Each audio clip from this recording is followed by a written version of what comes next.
Welcome back to the channel, guys and gals. My name is Norman, also known as King Julian here on the channel. So, I was doing some work on some stuff, and I was like trying to get some stuff figured out. But something I wanted to do for my son, something I wanted to do for my pup, and do some stuff for my other kids as well. And so I have got a bunch of these O-scale, 2-rail O-scale cars that don't have wheels on them, but that was because I bought them in a parts lot, and I've been rebuilding them very slowly. In fact, some of them, I think y'all saw some of them on the one of the streams I did. Could be wrong, but anyway, so here's a couple of cars that are going to be repainted because they were in bad shape. I kind of hate to lose this one as the way it is because, in fact, all it needs is the two hatches to go up top and a new brace right here. And this one will be put back into service with, well, new wheels, of course, too, but I meant to modify it and put Atlas freight trucks underneath it. And I've got multiples of those, along with multiples of this one. This was an early restoration that I started working on, and I do need to get the hatches for up top. Very, very early. It's a wood and all metal. In fact, I think I bought this one a couple of years ago. I think it's been about 2-3 years since I bought this one, and just kind of put it off to the back burner. Don't know why, but I did. I'd kind of like to keep them kind of yellow and put them with the Gus Hadley special.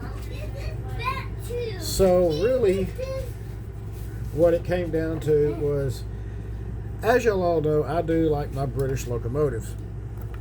I need to bend this. Okay, well, just wait. There's a lighter. Right here.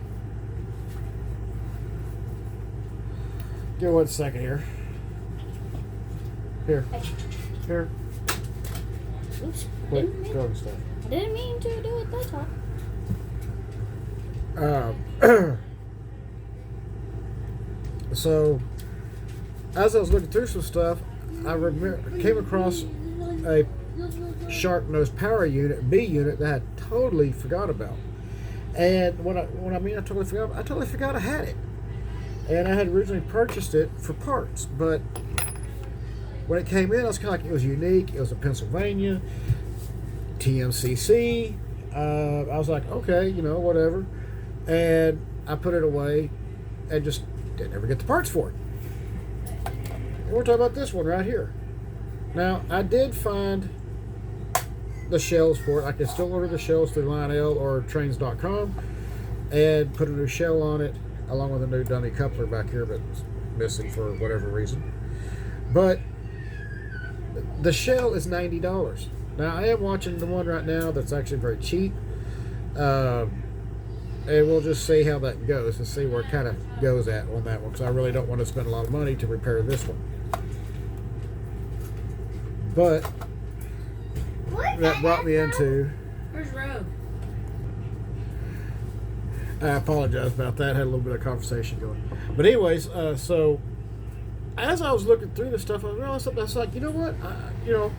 I'm actually a big fan of the Class 35 Hymics. I also like the Deltics, by the way. Now, for those of you who don't know what a Hymic or a Deltic is, it is a British locomotive. Don't ask me why I'm attracted to those particular locomotives. I am. I actually like the warship models too. Very, very cool locomotives. Very powerful. The Hymic wasn't as powerful as your warships or whatever, but they were kind of an iconic locomotive due to the fact it was kind of like in a transition area for Britain from steam to diesel. Kind of. Not completely. But as I was looking at this right here, look at that. Look at that truck right there. Look at that truck. So I was doing some figuring, doing some looking around.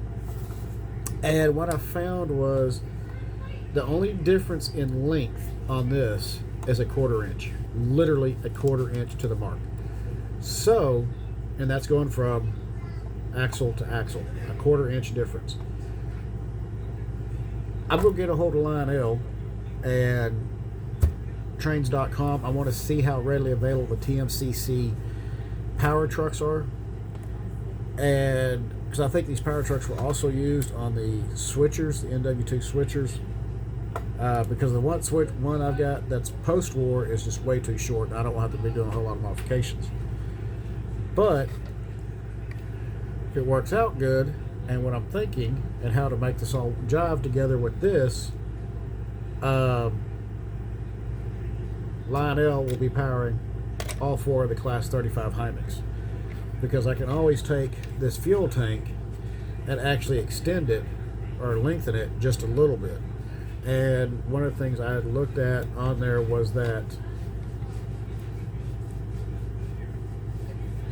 under the design specs, when I was looking at it online, the fuel tank on these are actually smaller than on the model than what actually scale proportion was. I get why they did it, because they're hiding all the switches up underneath here. So I understand that 100% and very, very completely. And complete.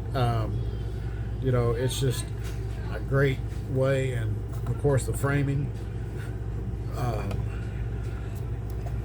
Definitely got to do some rework on the frame for it, but I really want to get Queen Elizabeth done first, because she is the first one on this layout to be British, and then King Charles, HMS Hood, HMS Ark Royal.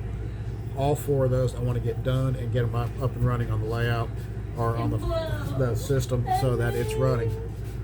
And I think that it was very cool to see that and actually, you know, kind of go, wow, I may have made a mistake a little bit by looking at the wrong product.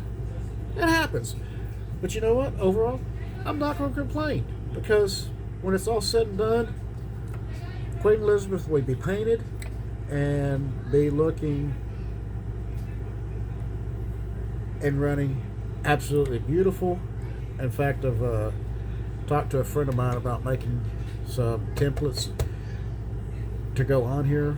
Picture of Queen Elizabeth wrapped around in a gold leafing, and have her name down there in a brass plaque. And he has said that he could actually print one out like that for me, and then would able to put it here on Queen Elizabeth, and along with King Charles. So very, very happy about that. And so this Class 35 Hymics are getting to a point where they are going where I want them to go. It's just a matter of making sure I can still get these particular full power trucks right here. And it's going to be one locomotive at a time, because once these are done, these are DC can, I have to add in a full bridge rectifier and then put a control unit in them to be able to take care of all this. So that's where we're at right now. This is what I'm doing. And as far as that, yes, I do have the other unit, which I'm actually looking for right now, because I put it in a box somewhere, one of the boxes. And I want to get the base made and get the trucks mounted to it, because it is nothing more than really just a power unit. It'll be just a diesel power unit.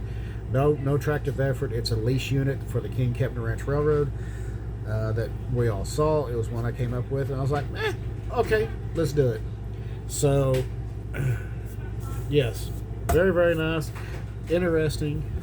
Even if you had a B unit like this, and you got a Class 35 Hymic, and it is powered and able to keep running, even if you just used it as a dummy unit and used your B unit to push it, nobody would ever know the difference, as long as the weight's still the same. But always keep the shiny side up, rubber down. I'll see you in the next video later, and we'll try to get one out a little bit later tonight. See y'all then. Y'all have a wonderful day.